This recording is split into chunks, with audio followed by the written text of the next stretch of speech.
Tá aqui o nosso cronômetro. Ok, boa noite. Vamos começar em alguns instantes mais uma edição de A Live. Eu sou Marcelo Araújo, escritor e jornalista, artista visual. Enfim, esperando a nossa convidada Lilian Moraes entrar para fazermos então a abertura da nossa live desta quinta-feira. Hoje é dia 6 de agosto de 2020. São 20 horas, 8 horas da noite em ponto, pelo horário de Brasília. Esperando então o pessoal começar a chegar, Lilian também entrar, para fazermos a nossa live que já está ficando tradicional. Vanessa, a mozinha entrando.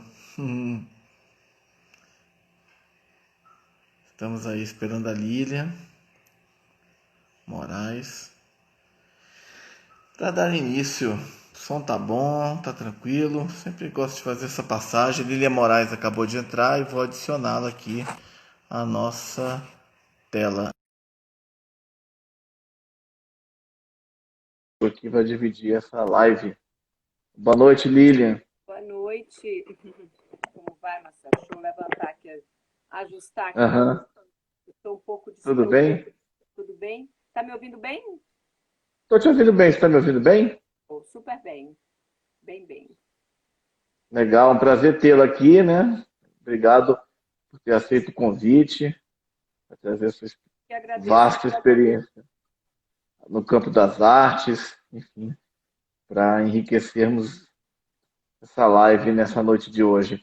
Então, Lilian, vou fazer uma breve apresentação sua, pode ser? E daqui a pouco a gente começa. É o tempo também das pessoas irem chegando, enfim. E lembrando que depois, ao fim dessa live, ela vai ficar salva aqui no IGTV do Instagram, depois eu também subo ela para o YouTube, depois compartilho nas redes sociais. Então, quem por acaso perdeu o começo, perdeu uma parte, pode voltar e assistir. Quem quiser rever, quem não viu e quiser ver depois, porque às vezes a pessoa não pode, mas enfim. Então, farei uma breve apresentação sua e passarei a palavra para você. Mas, diretamente de Salvador, então, temos hoje Lilian Moraes, que é publicitária, artista visual, doutora honoris causa pela Université Libre des Sciences de l'Homme de Paris, né?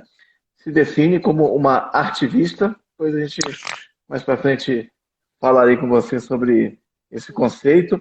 Em 1995, Lilian realizou sua primeira exposição. Desde então, já participou de dezenas de exposições individuais e coletivas.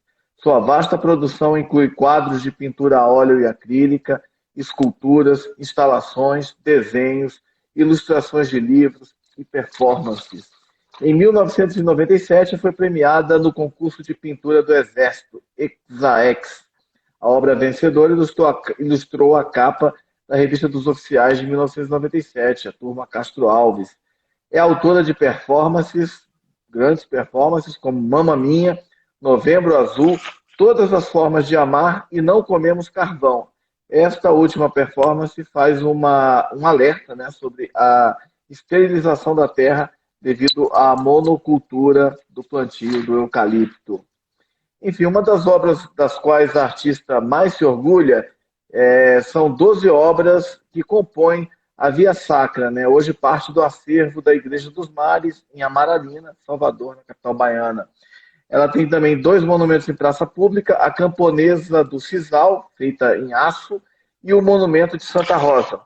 Além disso, possui 2 obras no acervo do Museu do Parque São Bartolomeu, também em Salvador. Também já produziu esculturas de personalidades como Jacques Wagner, ex-governador da Bahia, político, escritor João Baldo Ribeiro, Montezuma, Luiz Gama, Irmã Dulce, Eugênio Lira. Em 2015, foi selecionada para o 60º Salão de Arte do Grand Palais des Beaux-Arts de Saint-Denis, na França. Em 2018, a artista foi homenageada e convidada para a primeira Bienal de Arte Contemporânea de Braga, em Portugal. Foi convidada ainda para as comemorações do Mês da Mulher na comuna de Montreuil, na França, e expôs no Café La Pêche, na Galerie Brice Michel de Paris, me corrija se estiver falando errado, e no Musée de l'Histoire Vivante de Montreuil. Com seu projeto Ressignificando, desculpa, que a minha letra, A inutilidade. a inutilidade, desculpa a minha letra, que eu tive que copiar a mão, que a impressora está com problema, promoveu oficinas de escultura apoiada pela Prefeitura de Montreuil para imigrantes de países como Mali, Senegal, Nigéria e Síria. Enfim, então agora teremos a nossa convidada que falará melhor sobre a sua obra e sobre os conceitos que ela se propôs a trazer para esta noite. E o tema da nossa live é: e se a arte morrer? Então, Lilian, eu faço a pergunta para você: e se a arte morrer? Pois é. Primeiro eu quero agradecer você, Marcelo, o convite. Quero agradecer Eu que agradeço, a a gentileza. participação na live, né? O Carlos Ventura, um poeta, grande poeta baiano, mas mora na Suíça. Eu quero agradecer a Augusto, um fotógrafo. Tem aí o Sérgio Veiga, tem Sila. Sila é uma estilista fantástica aqui na Bahia. Então, quero agradecer a todos que estão aí. Então, vamos lá. A pergunta, né? E se a arte morrer? Né? A gente fica pensando isso de uma forma tão longe, tão distante, né? Mas a gente começar a pensar assim. Imagine se a televisão decide tirar todas as novelas, todos os filmes, todos os seriados e desenhos animados. Imagine se a Disney World resolve fechar as portas, retirar, destruir todos os desenhos feitos por artistas, animadores e tudo mais. Imagine se todas as galerias fecham e todas as esculturas em praça pública são destruídas. Imagine se a gente não ouve mais música em rádio, nenhum tipo de programa, internet e tudo mais. Imagine que, por último, depois da poesia também, o fim da poesia, o fim da canção, né? O fim do instrumento, dos instrumentos, e, por fim, todas as obras dos artistas, arquitetos, passassem a se transformar só em caixas. Morássemos em caixas, né? Porque não teríamos estética, não teríamos arte, nada. Então, isso aí você pode perguntar assim para mim, mas Lília, isso é impossível. Eu diria, é impossível. Eu penso também que é impossível, não é? Mas eu também penso que é impossível porque a gente fala como um todo, vamos todos nós sermos atingidos com isso. Mas a gente não para pensar que a morte da arte de um artista, a gente não se preocupa individualmente por esse artista, né? Então a gente não vai se preocupar com a morte do poema de Carlos Ventura, que não vai existir mais, que ele não vai poder declamar mais, ele não vai poder escrever mais. A gente não vai mais se preocupar se o caso fosse Sila não resolver, ou ela não ter mais espaço para criar as obras dela, os desfiles dela, a coleção dela. Ou então eu. Então nós vamos pensar aqui em enxugar para o Brasil. Vamos pensar assim, inicialmente não quero falar em algo longe, vamos pensar no Brasil, na época da ditadura. Na época da ditadura, muitos artistas, né, nós tivemos ali a repressão, né,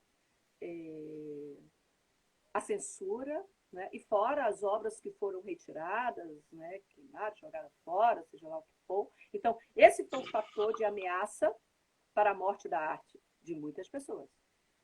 Esse foi o fator de ameaça, mas isso também foi o fator definitivo para que uma arte morresse no nascedouro. Concorda? Então, mas isso foi na época dos militares, Lilian. Nós vivemos hoje na democracia, onde há liberdade, onde está tudo isso. E onde é que está o fator de ameaça na democracia? Como?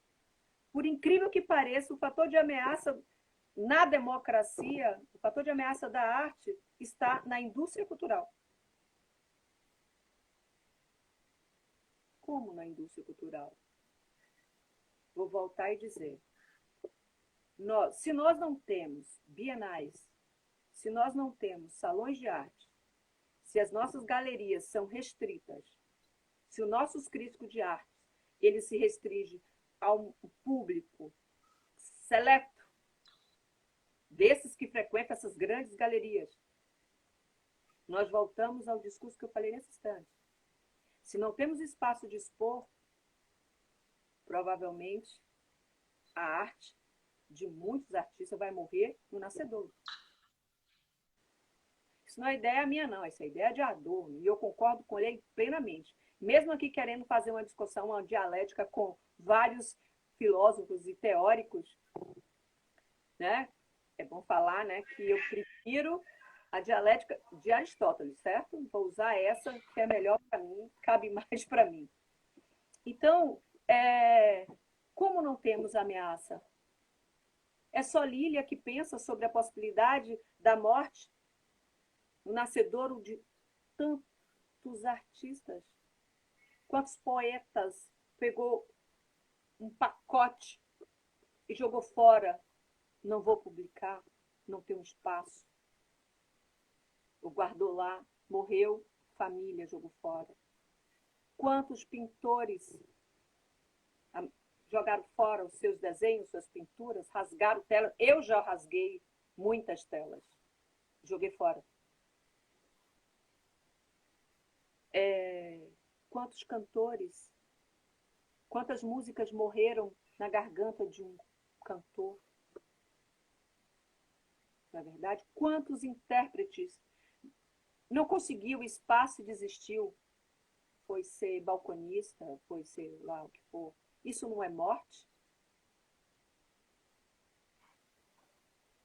Quando que o Brasil vê a arte como um fator?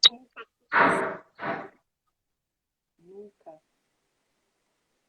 Aliás, nós temos a ciência, a arte e a filosofia. São esse tripé que hoje, na pandemia, estrutura a psique de muita gente. A ciência, porque é a esperança, né? A esperança da resolução de uma vacina, e a arte, que vem alimentando a alma dessas pessoas enquanto espera. Quantas pessoas passam o dia ouvindo música, ou pegando seus livros todos e lendo, ou lendo na internet gratuitamente? Quantas pessoas ficam rodando imagens de fotografias pelo Instagram e todos os outros programas, aplicativos que temos de fotografias e de quadros?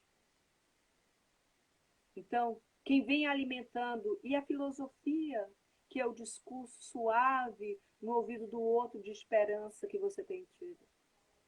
Sabe o que resta depois que a pandemia acabar para a ciência e a filosofia e a arte? O mesmo lugar de antes.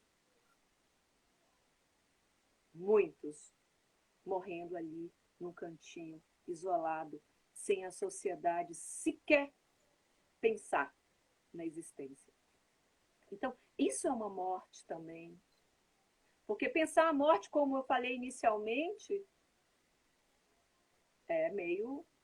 Mas para cada pessoa dessa que eu falei, eu citei aqui, ou tipo de arte, essa foi uma morte, de fato, real. Não é? E é sempre assim, aquela morte só dói dentro de casa, né? Mesmo quando você vê aquele mundaréu de gente morrendo, naquela hora você sempre tem aquele sentimento, mas depois, né, vem aquele... Não é comigo, deixa eu me acalmar para não trazer a dor que não é minha. Então, o que a gente vem... Eu estou falando, mas se você quiser, eu vou querer que você... Não. Um pouco sobre essa morte. Eu quero ouvir de você. Você é um jornalista, você é um escritor, você é um artista. Eu quero também você. Com certeza, eu vou fazer uma intervenção, mas se quiser continuar. Não, eu gostaria de ouvir Uhum. Não, interessante. Não, sua colocação é muito boa, né? Enfim, você tratar dessa questão, né? Num país como o Brasil, é, quantos artistas, né? Você citou uma circunstância aí, mas e a questão, por exemplo, da violência também, né?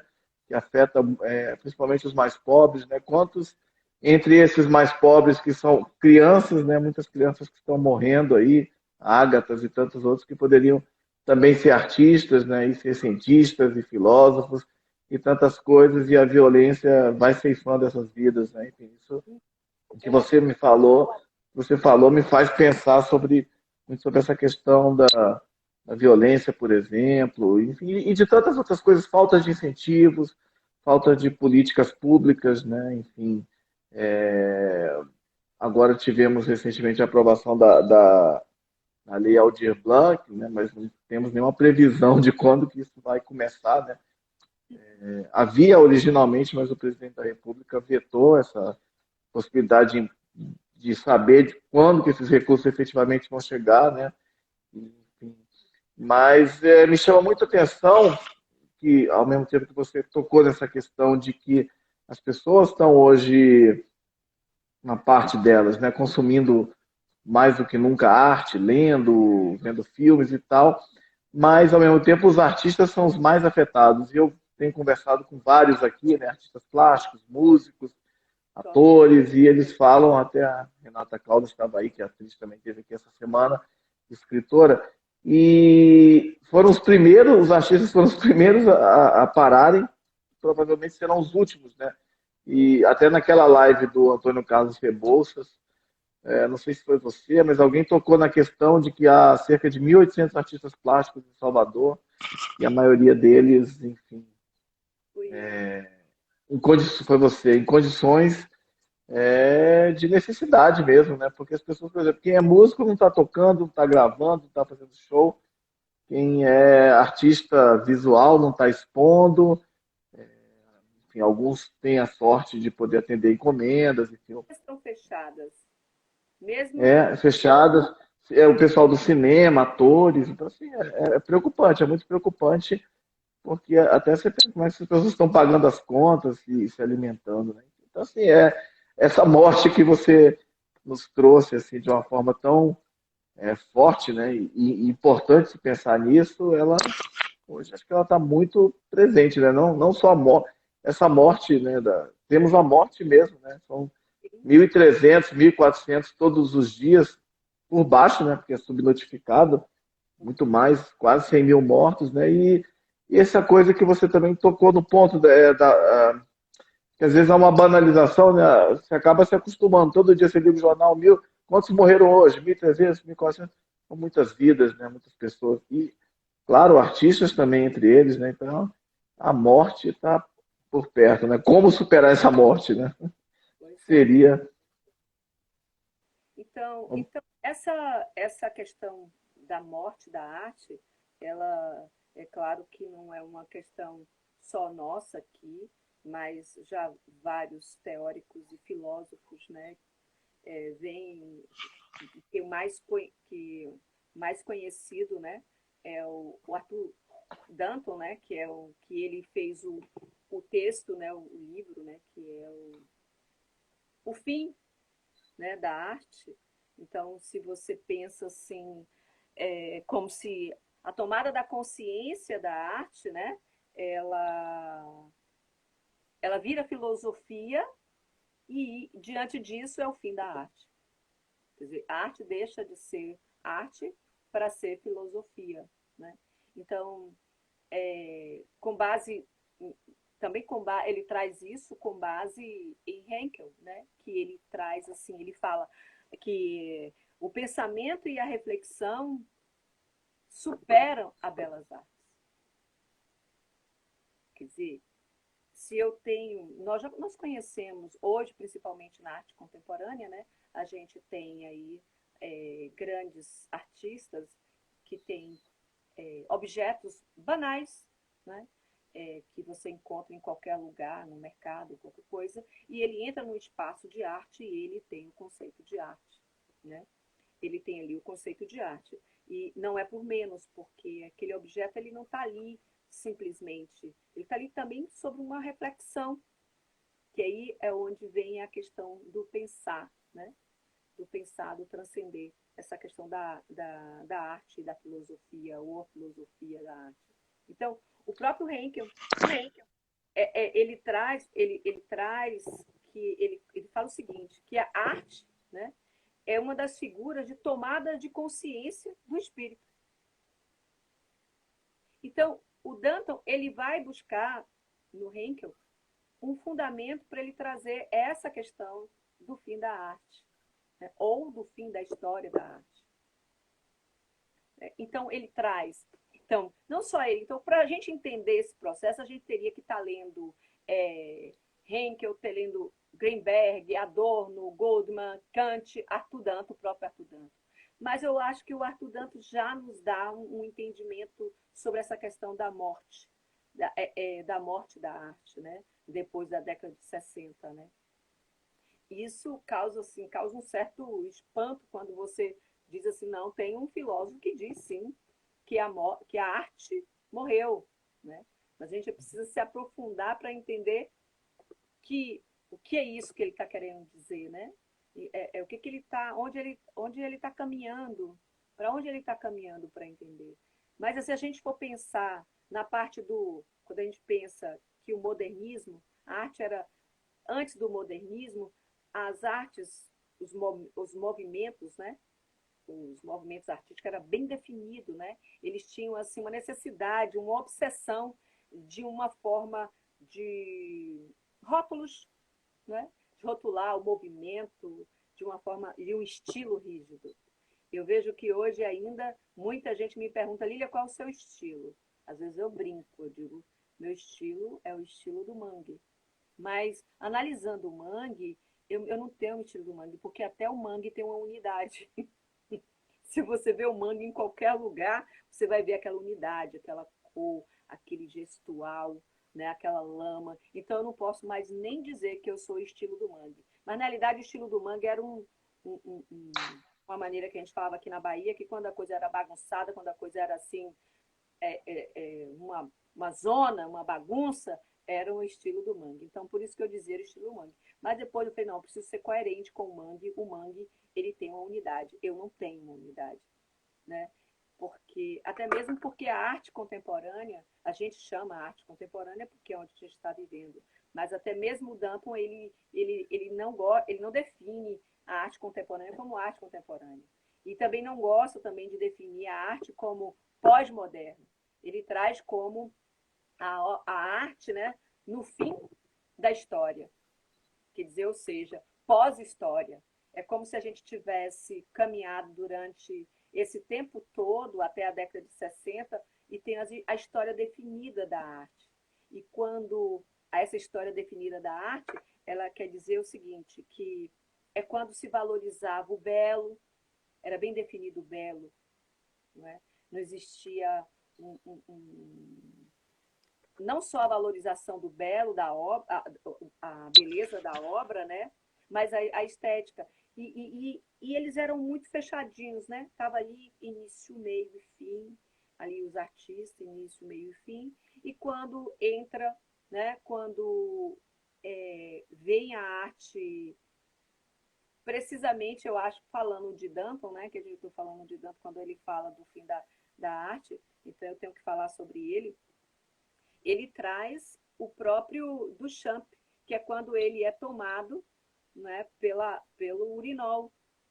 Né, e olha que o Duchamp colocou sem muito que aquele trabalho sem justificar, mas aquilo ali era pura filosofia, não é verdade? Então, dali, o Danton define, decide, entende aquilo como fim. Então, assim, por exemplo, o Danton diz que somente uma interpretação sobre algo, mesmo banal, tendo uma interpretação, é definido como arte. Mas ela precisa dessa transfiguração desse objeto para ser transformada em arte. Né? E mesmo para o artista, contemporâneo, o artista desse momento, ele ainda tem estranheza com essa arte, né? Com esse movimento da arte. Mas, assim, cabe também ao artista atual trazer arte de qualquer momento, de qualquer movimento do passado para esse momento, né? E fazer o que ele quiser. Mas aí vem aquela questão, a configuração, o conjunto de discursos filosóficos sobre aquilo. Quer dizer, ao pensar, fazer pensar, né? Que é o que Danton diz, né? Você sai do objeto, do belo, e passa para fazer com que as pessoas reflitam sobre aquilo, pensam sobre aquilo. Então, ele analisa como a filosofia. Só que aí eu fiquei pensando assim, eu estava pensando, imagine essa obra que está nessa galeria, né? Que se está numa galeria é arte, né? Se está na galeria é arte, porque está lá a indústria cultural, né? Então, está lá na galeria é arte, então vamos lá. Eu fico pensando, aquela lata de sardinha dentro da galeria, ali, com dedos cruzados, não me tirem daqui, senão eu vou ser um cara comum, um objeto comum. Eu quero continuar sendo arte. Aí depois eu fico pensando, imaginando eu na porta da galeria com minha obra, ou minha obra lá com os pés, ela mesma com autonomia, né? Porque com toda essa questão de consciência de si, que a arte tomou pé, né? Então ela está lá já com os pés dela na porta da galeria. Poxa, eu preciso entrar aqui para que eu me torne arte. Sem falar que o artista também, ele precisa ser validado. Ele precisa ser validado por esse meio. Senão ele não é artista. Eu não sei como é aí em Brasília, mas eu penso que no Brasil e no mundo é assim que funciona. Senão, o Danton não estava falando, e ele é um americano, né? Judeu, morreu em 2013, e ele já dizia isso na década de 60 até a morte dele. Ele traz isso. Então, vamos lá. Quero saber de você. E você? Agora a pergunta sou eu. Como Não, você... Opa, pode falar. Não, eu quero ouvir de você, porque eu falo... Não, não, claro, claro. Não, são muitas colocações interessantes que você traz, né? E até essa morte, já uma outra perspectiva da morte que tem a ver com a questão da ruptura, né? Até quando muito interessante que você coloca de que até que momento aquilo pode ser considerado arte por um grupo, enfim, e a partir de quando não seria mais, ou se continua sendo arte, o porquê, né? Então, eu sou muito ligado em música, né? Então, na música mesmo tem essa questão de, para muita gente, sei lá, depois da música erudita, para alguns eruditos, né? Não a música que vem depois, sei lá, já, rock ou o que seja, já não é música. Tem gente que acha isso mesmo. Por exemplo, dentro do jazz, que é uma música extremamente sofisticada, alguns mais jazzistas, mais tradicionalistas, por exemplo, não gostam do free jazz, que é aquele jazz mais experimental, que explora ruídos. Então já falo, não, isso não é jazz. Ali o jazz já teria morrido, por exemplo. E algumas pessoas que passaram por aqui recentemente tiveram até algumas colocações interessantes. Um até escritor brasiliense, mas que mora em Salvador, chamado Lima Trindade, outro Luiz Reis, que trataram de poesia e de arte também, de uma questão de que não há uma separação, ou pelo menos não deveria haver uma separação entre isso é acadêmico, isso é erudito, porque, por exemplo, na literatura também, para alguns acadêmicos, formas mais populares de poesia, de literatura, por exemplo, cordel, o repente, ou mesmo o rap, né, nas grandes cidades, isso não é poesia e tal, porque foge digamos, dos cânones acadêmicos, né? Então já seria uma morte, mas é muito legal que você fala. E não, são vários tipos de linguagem, de arte, que a arte se transforma ao redor, ao longo do tempo, senão ainda estariam aí pintando como, sei lá, Da Vinci ou Rembrandt, ou parado no impressionismo, que qualquer seja a escola, mas é muito legal que você coloca do Duchamp essa questão do urinol, né, do ready-made, né, que é o objeto tirar um objeto cotidiano que é colocado no contexto da arte, vira arte. É o caso do urinol que ele mandou, inclusive polêmica a obra, porque ele mandou para um concurso nos Estados Unidos, né? Isso foi na década de 20, concurso de arte, e o júri se recusou a aceitar que aquilo era uma arte. Mas você fala, a partir do momento que tem uma atitude, que tem uma filosofia, é arte, sim. E aí eu vou até devolver para você a bola depois, para você falar um pouco mais sobre essa questão dentro das artes visuais, a morte das artes visuais, um recomeço. Mas eu lembro também, só com uma curiosidade, acho que foi em 2008, teve uma exposição do Duchamp lá no MASP, e eu lembro que tinha alguns comentários, porque tinha algumas obras que lá, tinha um livro, uma posição tal, com outro objeto, e, enfim, isso há 80 anos atrás, há 90 anos atrás, quase 100 anos atrás, isso era uma atitude de, digamos, transformadora, como você falou, do modernismo, de romper, de fazer coisas, de pensar uma nova forma de arte, né, para que ficar seguindo. Não que hoje você não possa, ou em qualquer época, revisitar e voltar ao passado, mas naquele momento foi. Depois pode se banalizar também, né? Então, eu fazer isso quase 100 anos depois E você, é questionável, mas naquele momento teve isso. E eu lembro que eu vi alguns comentários das pessoas falando, não, mas isso não é arte. Isso até eu faço. Eu pego esse urinol, eu pego um mictório e boto não sei aonde, aí eu pego o livro tal e coloco. Então eu te devolvo no seguinte, dessa morte nas artes visuais, enfim, dessa nova busca por linguagens e inovações, enfim, que faz parte, né? Hoje a gente tem arte digital, muita gente faz no celular, e para muita gente não é arte, para muita gente arte não é arte, já morreu a arte. pois é essa questão mesmo que o Dan traz, né, que é, a arte se deixa, quando ela deixa, né, se deixa, aliás, quando ela se deixa a arte, é, passa a ter essa consciência de si própria, a arte, e não só de si, a arte de si, do mundo, né? Que é o que a arte, essa nova arte, ela tem essa consciência, né? Pelo menos é, é, o Danton, eu também rezo dessa cartilha dele, né?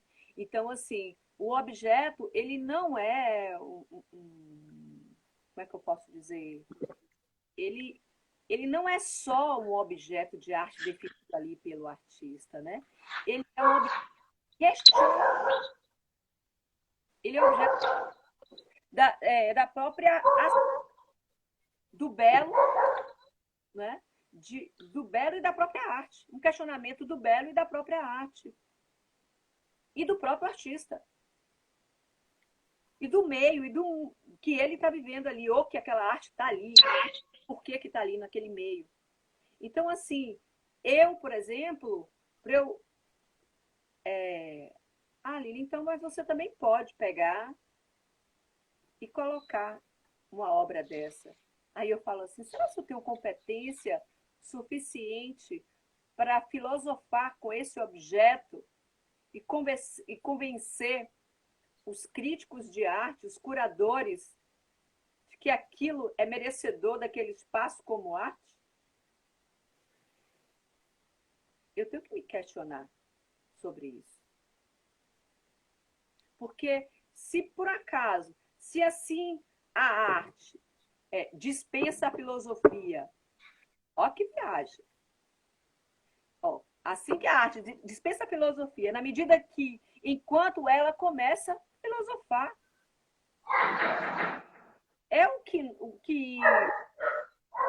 eu vejo hoje nos, nos salões, pelo menos nos, aqui que na Bahia a gente não tem salão. Nós não temos salão de arte. Pense. Acho que o último que teve Bienal. Nós temos espaço para exposição aqui, quase nada, quase, né? Você pode ter, nós temos essa quantidade de artistas, o que se faz? Eles se improvisam um local e se expõem, e se expõe o material. Daqui uns dias nós vamos estar com os músicos, os poetas. Eu acho que a melhor coisa que a gente tem que fazer é ficar com o quadro, como tem nós isso no Pelourinho, os artistas expõem na rua. Mas isso, quando está naquele ambiente, para a indústria cultural, os críticos de arte, você deu o golpe final para ser um dia artista. Então você faz assim, eu faço como? Eu fico em casa e vou produzindo, escrevendo para editais fora do Brasil, quando eu encontro, ou os poucos que tem. São cartas marcadas? São tantas perguntas que a gente faz e que é, é angustiante para o artista plástico. Agora sim, a gente falando da música, eu vejo que a música, mesmo os artistas que não estão na mídia eu quero dizer nas mídias de massa, apesar que agora a gente tem agora algumas ferramentas não, né? Alguns aplicativos que dá essa oportunidade que você, como artista solo, coloque sua música, né? Nesses espaços. Como também nós temos, como artista plástico, colocar em sites as nossas obras. Só que é diferente, né? É bem diferente. Hoje nós temos aqui, temos o Instagram, o Facebook, onde a gente divulga nosso trabalho, né? A gente procura ter um critério para não cair no artesanato, que também, se entra no artesanato, pronto, acabou. Para você sair, para você fazer o caminho de volta, um artista, quase impossível. É outra morte. Aí você decide. Você fala assim, não, eu decidi, eu preciso comer, eu preciso comprar pasta de dente, eu vou ser artesã. Meu sonho de ser artista e ter uma obra de arte considerada como uma obra de arte foi embora. Quantos artistas passaram e passam por isso? Por falta de local, por falta de disposição, por falta de até uma quantidade de maior de intelectual para dar conta dessa quantidade de artistas. Porque já que a gente precisa dessa validação, que formem mais profissionais para validar. Porque como faz um artista autodidata, que tem um trabalho belíssimo, que tem uma construção de pensamento filosófico bacana, ele vai mostrar isso para quem? Para a mãe? A mãe vai dizer que é maluca. Meu filho é maluco, pirou. Eu ouço isso na minha família, que estudaram e tudo mais. Por quê? Porque para eles eu deixaria de ser deslumbrada com a arte se eu tivesse sido validada por uma grande galeria, eu tivesse no meio. E olha que meu currículo não é pequeno. E árduo. Todo o espaço que eu conquistei foi árduo. Não acredito que seja diferente com os outros artistas, mesmo os que estão no topo, que têm suas obras supervalorizadas. Tenho certeza absoluta que também foi arduamente essa conquista. Mas então, se a gente precisa de mais espaço, que crie mais bienais, mais salões, mais exposições. Se a gente quiser entrar em uma feira, vai pagar o preço de quase a obra de arte que você for participar, como um quadro. Às vezes eu recebo convite assim, vai ter uma bienal em tal lugar, vai ter um salão em tal lugar, mas precisa pagar isso, pagar isso, pagar isso, pagar isso. Você faz assim, nossa. É, não dou conta, não dou conta. Então, aí o pessoal fala assim, a sociedade diz assim, mas o artista tem que parar de querer viver nas tetas do governo. Ninguém quer viver nas tetas do governo. O governo, ele promove ações no mercado. Bancos ele presta, tudo isso ele faz. Porque quando chega a vez da arte, é tudo reduzido. Então, Lília, você acredita mesmo nessa morte inicial que você trouxe? Não, eu não acredito nessa morte inicial que eu trouxe. Não, eu não acredito. Mas eu vejo a morte, como eu disse inicialmente, de pessoa a pessoa, de artista a artista, que abre mão. Quantos artistas que eu conheci há 30 anos atrás, que me encontra, que iniciou comigo e me encontra e diz assim: você ainda está com a arte?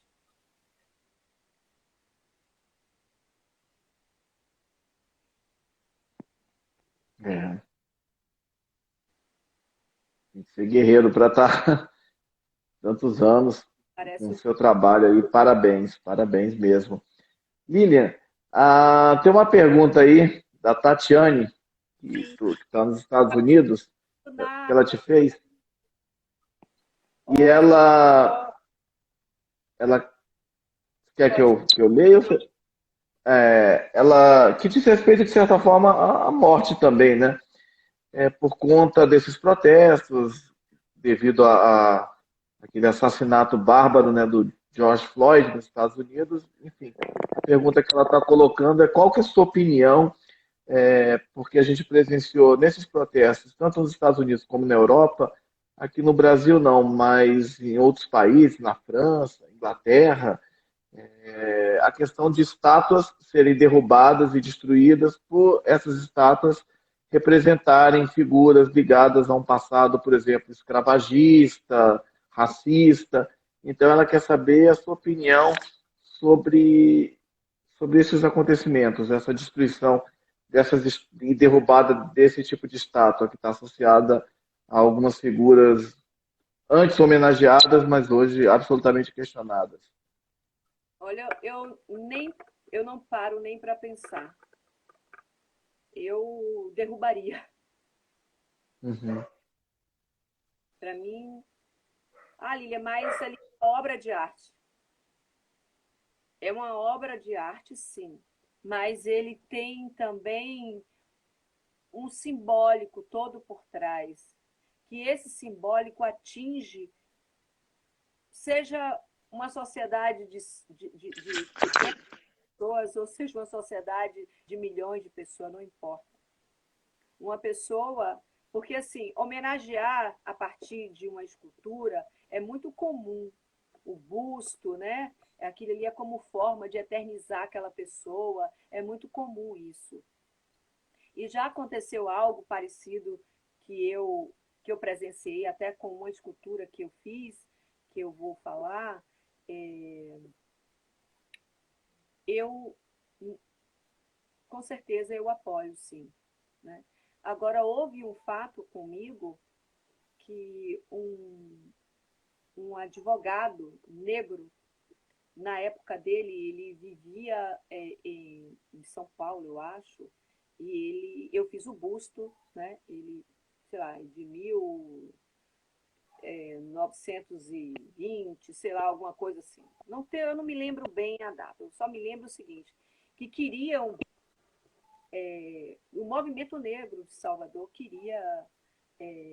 não queria que ele fosse homenageado nesse evento e que não inaugurasse o busto dele. E o presidente da OAB inaugurou o busto e disse o seguinte, que ele vivia em um momento onde aquelas pessoas que viviam naquele local, né, que tinha funcionários, tinham escravos, né? E ele não era um escravocrata. Esse negro, ele não era um escravocrata, mas queriam dizer, afirmando que ele era. Thelma, meu amor, um beijo, Thelma, Franca, e um beijinho. Estão dizendo que o meu som está baixo. Vou procurar falar um pouco mais alto. Eu estou te ouvindo bem, mas enfim, se você quiser, então. Então, assim, então, o presidente disse que ia inaugurar, sim, porque ele apontou para todos os outros que estavam ao redor, bustos e fotografias de outros que ajudaram a fundar a OAB e que foram presidente da OAB, que estava sendo homenageado lá, que possivelmente também viveram naquele momento, mas que ele, como negro, né, ele, por ter sido um filho bastardo, ele tinha posses, né? Então, consideravam ele um escravocrata porque ele vivia naquele momento e não queria que ele fosse homenageado. E aí, eu me lembro da fala do presidente que ele disse assim, o negro precisa ser 100% para ser homenageado, ele não pode ter um defeito, ele não pode ter vivido um momento. Se fosse um branco, como todos que estão aqui, que foram homenageados, nem ninguém questionou o papel dele na sociedade naquele momento. Mas o preto precisa ter 100% ilibado, ser honesto 100% para ser homenageado? E com esta fala ele encerrou e disse, ele vai ser homenageado e vai ter o busto dele aqui. E está lá na OAB, aqui em Salvador, o busto de Moctezuma. Não, esse foi Moctezuma ou foi... Rapaz, foram todos três negros bustos que eu fiz para homenagem lá para a OAB. Então, assim, é clara a história de todos eles, é notório todo o serviço que ele fez à sociedade.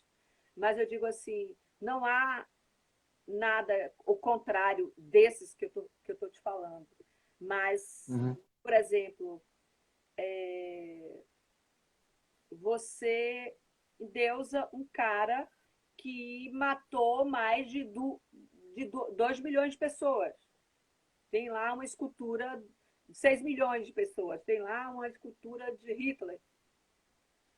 Você vai cultuar aquilo porque acaba cultuando aquilo. E fazendo o quê? Fazendo com que a história replicasse pessoas com aquele mesmo perfil. E se a arte... Porque ali, nesse momento, aquilo deixa de ser arte, passa a ser um símbolo. E na publicidade, a gente entende muito bem o que é um símbolo. Aliás, a gente falando de Hitler, foi acho que o primeiro político a utilizar a publicidade a favor dele, né? Enfim, por que a gente entrou nessa história? Por conta da pergunta da Amor. De quem fez a pergunta? Tatiane Campbell, dos Estados Unidos. Eu não penso duas vezes. Eu acho que tem que destruir mesmo. Todas que tiverem por aí. Todas, todas. O mundo não cabe mais coisas ruins, pessoas ruins. A gente não pode mais dizer amém aos ditadores, aos tiranos. Principalmente nós, artistas. Se for possível recusar um trabalho desse. Não. Enfim. Esse é o meu questionamento. Quer dizer, essa é a minha posição. Não estou nem questionando nada, fato. Legal, Lilian. Eu queria, assim, até aproveitar, saber um pouco, a gente pensou também em falar um pouco sobre os seus... Hélio Vieira, que me acompanha sempre, Fátima, Felipe, Santiago, Thelma, Fá, tem aqui Moisés, tem o Marcos, tem o meu poeta, que eu fiz uma live com ele, que é o Argolo, que é o fantástico poeta baiano. Nananana, bacana, Cláudio, aqui também, um cantor maravilhoso, Paulo Giron, que eu adoro, sou apaixonado. Enfim, tem aqui Cristina, que é curadora da Bienal de arte contemporânea sacra lá em Portugal, que eu tive o prazer de ser convidada e homenageada lá. Já tem aí as inscrições, deve estar o edital aí da Bienal, gente. Vamos participar da Bienal de novo. A gente tem que aproveitar lá fora, já que aqui não tem. Então, a fala é toda sua. Ah, que Bigode, um grafiteiro maravilhoso. Eu quero grafitar com você, Bigode. Cadê você? A gente faz uns convites, sabe por quê? Para a pessoa ficar comprometida. Mas ele não falou nada, então não ficou comprometido. Né? Tem Thales, um fotógrafo maravilhoso também que está aqui. Tem gente bacana. Aqui, Milena também é um artista e também está caminhando para ser um arte-terapeuta. Eu sou da linha da arte-terapia também, junguiana. Sou apaixonada por Jung. Separei até um textozinho miudinho no final aqui para falar de Jung. Né? A Thelma está falando aqui. Lê para mim, mas porque a pessoa mesmo. Eu estou com um problema aqui que não está atualizando para mim, então não está aparecendo. Congelou para mim.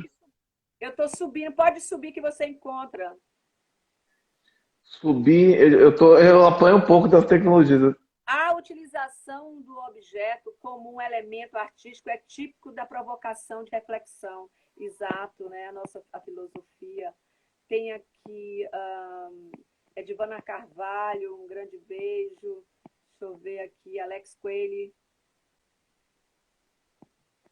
Eu não sei porque para mim não está atualizando, congelou aqui, tá normal a live e tal, mas os comentários não estão aparecendo. Eu estou tendo que levantar. Então, tenho aqui a fala de Alex. Ok. Agora sim, estou levantando aqui. A falta de valorização dos consumidores das obras de arte. Hoje se compra fotografias montando no computador como arte. Verdade. Mas isso aí é a indústria cultural. Catinha, Agora sim.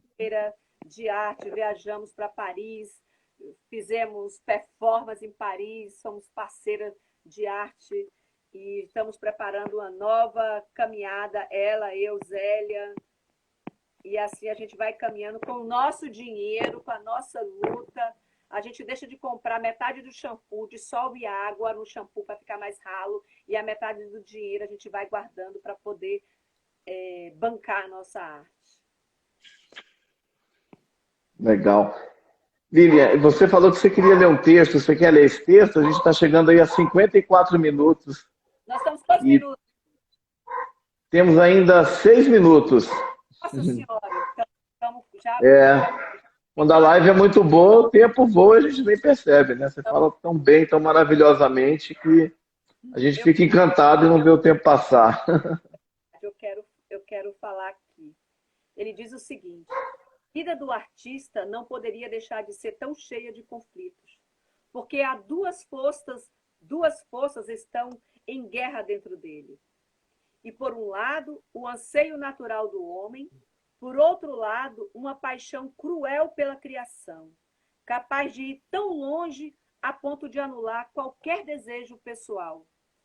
Quase não há exceção à regra de uma pessoa que deve pagar caro pelo divino dom do fogo criativo.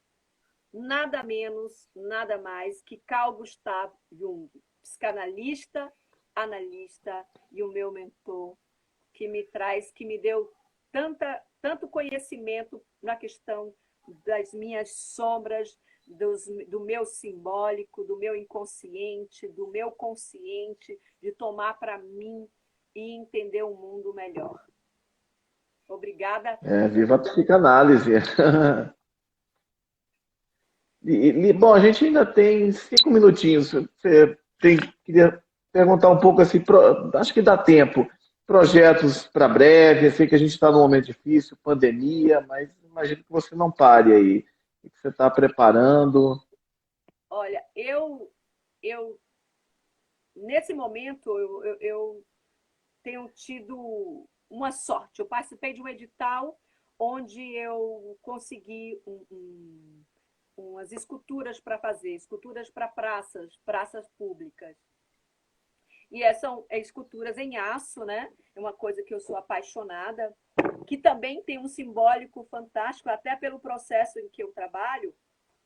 É um processo onde eu tiro algo que você, a princípio, você serviria para ser uma cela prisioneira, como também seria uma cela dentro de um presídio, como a cela que nós vivemos, que a gente vê desde a década de 60, 50, onde as casas são todas com gradilho, aquela coisa toda. Então, eu uso a barra de aço e modelo ela, torno ela flexível para que ela tenha contornos harmônicos, orgânicos, bacana, para fazer as esculturas. Então, eu não sei se você já viu algumas, agora mesmo, segunda-feira, eu devo estar instalando uma outra, que são 3 esculturas, onde vai fazer parte de um monumento, e tem mais outras depois da gente fechar essa, instalar essa. Então, assim, eu pretendo me inscrever na Bienal, também, de Braga, e também quero me inscrever para o ano que vem. Pretendo ainda...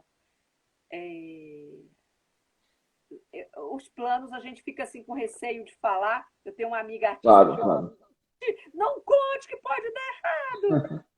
Mas, enfim, mas na realidade, o plano maior é sair, né, para fora do Brasil. Espero que o ano que vem, depois que passar tudo isso, eu e mais 2 artistas, né, Zélia Mendonça e Kátia Cunha, e a gente performar, escolher alguns países para fazer performance, que é uma das coisas, uma das minhas paixões, né?